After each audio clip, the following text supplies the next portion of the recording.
Hi, Samuel. I want to thank you for coming in today.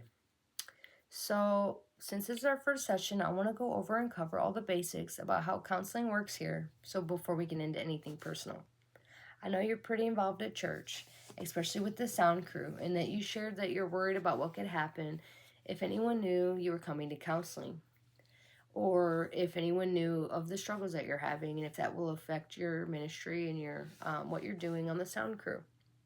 And that's all very normal and just a typical response of us that work in ministry and are still going through stuff, and we're working through things and we're being convicted by the Holy Spirit. So make sure that you want to take the appropriate steps and making sure you're walking in alignment with God. Before you share anything too personal, you do deserve to know what stays private and what doesn't. I want to be clear about that from the start so there's no confusion later on. Once we talk through that, you can decide what you feel comfortable talking about today. At ABC Church Counseling, your privacy is something we take very seriously. Most of what you share here stays here between me and you. I'm not reporting it back to your pastors, your ministry leaders, or anyone in the sound team about what you talk about with me. It'll be confidential. That said, I am accountable to a supervisor, and I meet with them as part of providing safe and biblical care and accountability for myself. That supervision is there for guidance and oversight. It's not to get anyone in trouble. It's not to affect your role in church. My supervisor isn't contacting church leadership or making decisions about ministry involvement. There are a few situations that where confidentiality has limits, and I want to be upfront about those so that you know where the lines are. One of those has to do with the law. Counselors at ABC Church are mandated reporters. So if you were to share something involving suspected harm or abuse of a child, an elderly person, or someone who is disabled, I would be required by law to report that to the proper authorities. I want you to know that ahead of time.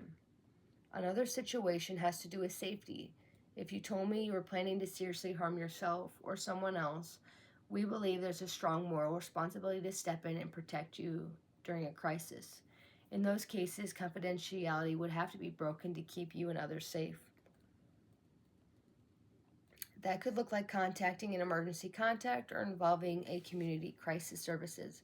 That only happens when there's a serious or immediate safety concern. I also want to explain how counseling records are handled.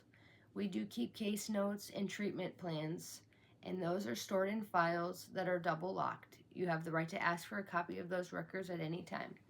Those notes are private and they're only accessible by me and my supervisor. They aren't released unless you give written permission, a court order, or there's legal action involving the counseling or the church. I want to circle back to your concern about serving on the sound crew. There isn't a specific church policy that says someone can't serve just because they're in counseling. While there may be certain limitations, depending on different situations, counseling itself isn't something that automatically gets shared or used against someone in ministry. My role here isn't to decide who serves where or manage church involvement.